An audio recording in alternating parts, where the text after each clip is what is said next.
So we're diving into this book, you know, the role of religion, countering the narratives of critical race theory. Yeah. It's been making some waves, and it seems like it's, aimed at guys like like the, shall we say, red-pilled crowd. Well, yeah, I mean, what's really interesting is how it kind of speaks directly to that audience, you know? Like, it acknowledges the concerns that a lot of men have about, how society is changing. And it offers solutions, but it's, like, rooted in traditional values. Yeah, it's like the author was, like, browsing the married red pill subreddit or something. Yeah. I'll be honest, at first I was a little skeptical.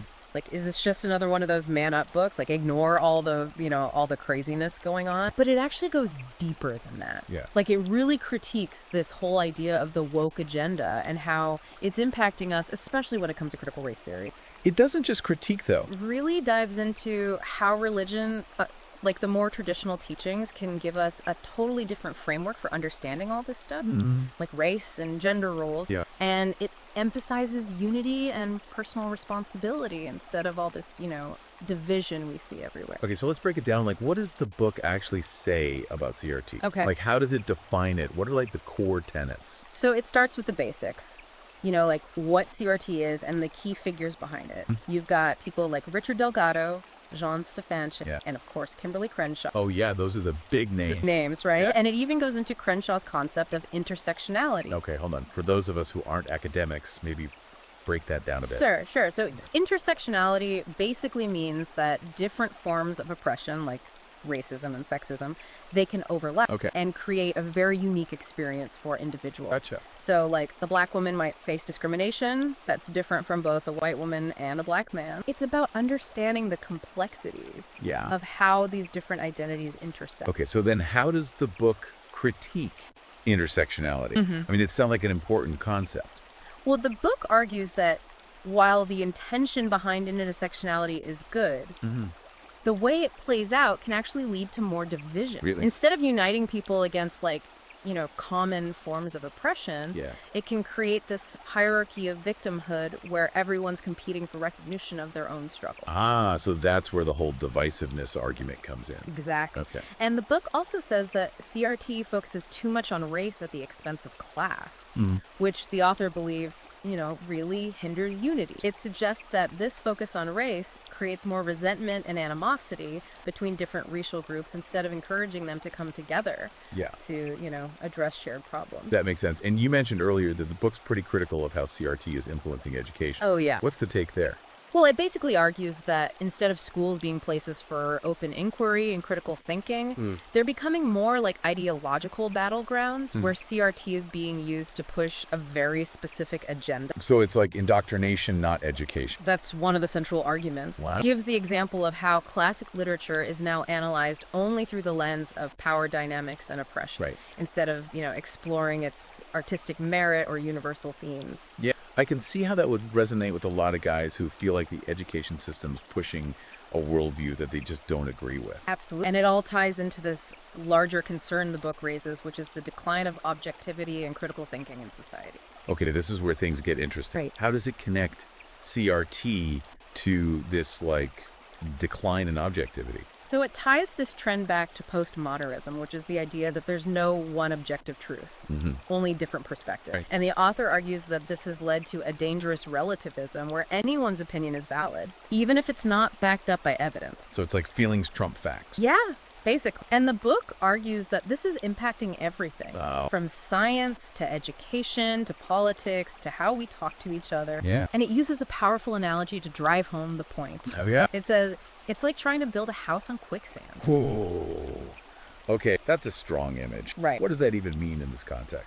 Well, basically it's saying that if we reject the idea of objective truth and we embrace this ever-changing landscape of subjective interpretations, then we're building our society on an unstable foundation. I see, and I'm guessing that's where the book's critique of victimhood culture comes in. Exactly. The book argues that this decline in objectivity has created a culture where people are encouraged to see themselves as victims, always looking for offenses and injustices. Yeah, constantly offended. Yeah. All right, well, this is fascinating stuff. Yeah. We're going to have to take a break, but we'll be back to dig deeper into the role of religion.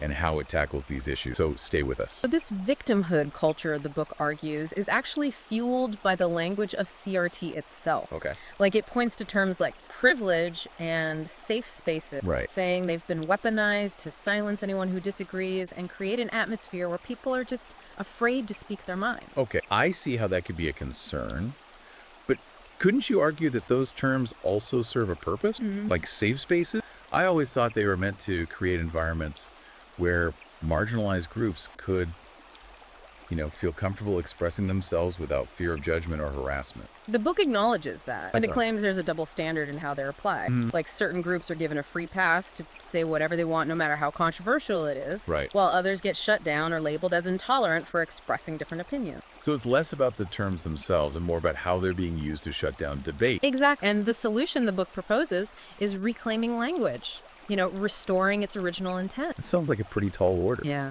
How do we do that in a world where these terms are just thrown around constantly? Yeah, it's tough. The book doesn't really offer an easy answer, Okay. but it calls for courage and critical thinking, urging readers to really question the narratives they're being fed and to engage in open dialogue even when it's uncomfortable. Right. It's about recognizing that real progress comes from respectful debate and a willingness to consider different perspectives. Okay, so we've talked about how the book defines CRT and the problems it sees with it. But what about solution? Right. Does it offer any concrete ways to address these issues? One of the key solutions is personal responsibility. Okay. It argues that this is key to overcoming that victim mentality and actually achieving success in life. But isn't that a little simplistic? Don't systemic issues play a role too? The book acknowledges that, societal structures and historical injustices can create barriers for some people, Right. but it emphasizes that dwelling on those things won't lead to any positive change. Okay. It stresses the importance of focusing on what you can control, your actions, your choices, and your mindset. I can see how that could be empowering, Yeah. Especially for men who feel like they're constantly being told they're privileged and therefore responsible for all the world's problems. Exactly. That's exactly the point the book's trying to make. Right. It pushes back against that narrative that men should feel guilty or ashamed of their masculinity. Instead, it encourages them to embrace the positive aspects of manhood. Like what? Things like strength, leadership, and a sense of responsibility, Right. while also recognizing the importance of things like compassion and emotional intelligence. So it's not about denying privilege, but about taking responsibility for your own actions and striving to be a better person. Exactly. And it ties this back to traditional values. The idea that hard work, determination, and a willingness to take risks are essential for success.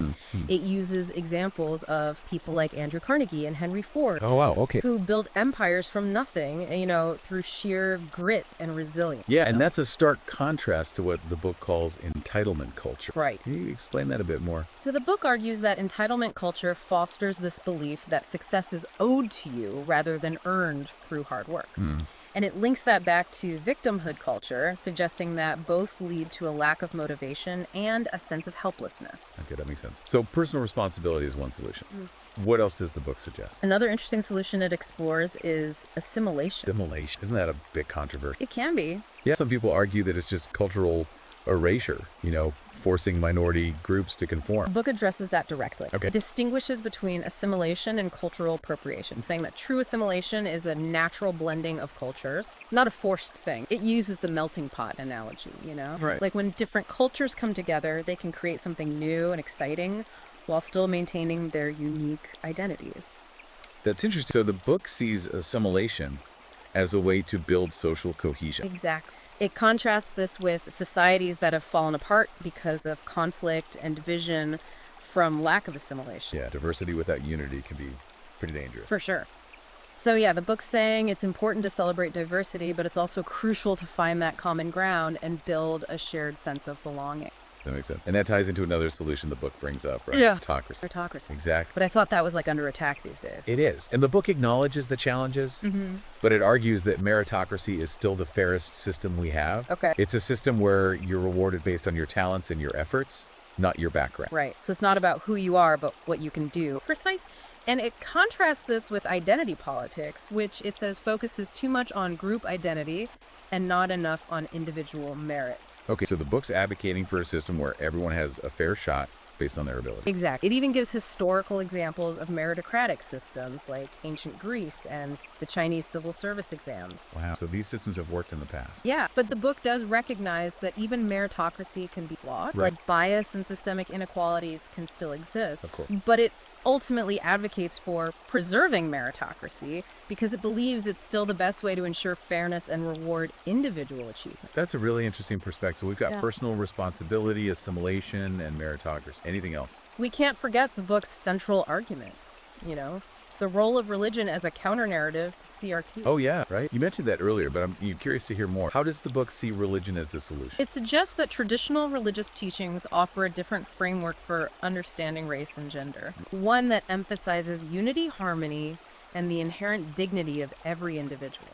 Which is a pretty stark contrast to CRT, right? Exactly. The book argues that religion can provide a moral compass, Go. a set of values that go beyond our individual differences and unite us around a common purpose. Interesting. So the book is saying that religion can help us overcome those divisions that CRT seems to highlight. Exactly. And it emphasizes how religion promotes things like personal responsibility, forgiveness, and compassion, Right. all of which are essential for building a more just and harmonious society. So it's advocating for a return to those traditional religious values as a way to counter the narratives of CRT. That's one of the central arguments. Okay. It suggests that these values are a solid foundation for building strong families, healthy relationships, and a sense of community that goes beyond race and culture. I'm curious how the book connects this to the role of men. It highlights the importance of strong male leadership in countering these narratives. It suggests that men have a special role in shaping future generations and promoting a more balanced and harmonious society. But isn't that a little outdated? I mean, women are just as capable of leadership as men, right? The book doesn't deny the importance of female leadership, Okay. but it argues that there's a specific need for strong, virtuous men who can be role models for young boys and offer a counterbalance to what it sees as the negative influences of feminism and woke ideology. I can see where it's coming from. Yeah. There's definitely a conversation happening right now about the role of men in society, and this book seems to be tapping into that. Absolutely. And it goes beyond just leadership. Okay. The book also emphasizes the importance of men reclaiming those positive aspects of masculinity. Such as? Things like courage, strength, and a sense of responsibility for providing and protecting their family. How does it address concerns about toxic masculinity then? It acknowledges the dangers of extreme, It cautions against that hypermasculinity that glorifies aggression and dominance. But it also argues that there's a balance to be struck. Yeah. Men shouldn't be ashamed of their natural instincts or pressured to conform to some narrow definition of masculinity that denies their inherent strengths. So it's about finding that middle ground where men can be strong but also sensitive. Exactly. And it connects this to the importance of fathers being actively involved in their children's lives. Right. The book argues that strong, involved fathers are crucial for raising well-adjusted kids, especially boys who need those positive male role models. That's a powerful message, and I think it speaks to a desire that a lot of men have, to Yeah. connect with their kids, to guide them and pass on their values. Absolutely. But the book doesn't sugarcoat things, does it? Nope. It acknowledges the challenges that families face today. It dives right into the issues that are eroding that traditional family structure. Like what? Things like divorce, absentee fathers, the decline of religious faith, and just the general pressures of modern life. And it connects all of that back to the woke agenda we talked about. Yes, the book argues that many of these trends are driven by a worldview that undermines traditional values and institutions. Okay, so if we're caught in this web of all these interconnected issues, Right. like from CRT to the decline of the family to the crisis of masculinity, Yeah. what's the way forward? The book doesn't offer a simple solution. It recognizes that these are complex problems. Yeah. But it does offer a path forward. It calls for a return to those traditional values, a rediscovery of faith, and a commitment to personal So responsibility. it's about taking action, being the change you want to see. Exactly. Recognizing that we all have a role to play in shaping the future, and that even small acts of courage and commitment can make a difference. That's inspiring. It's a call to stand up for what you believe in, to defend those values, and Yeah. to build a better world for ourselves and for future generations. This has been a really fascinating discussion. We've covered a lot of ground. What are some of the key takeaways for our listeners? I think one of the biggest takeaways is the emphasis on the power of narratives. Right. The stories we tell ourselves about the world have a huge impact on how we live. And this book offers a different narrative, one that challenges those prevailing views on race, gender, and the role of religion. It's a call to question everything we've been taught and to see the world in a new way. Exactly. And it's not just about accepting this new narrative, but actually living it out through personal responsibility, strong families, and a commitment to our community. Right. It's about taking ownership of our lives, embracing those roles as men, and working to create a more just and harmonious society.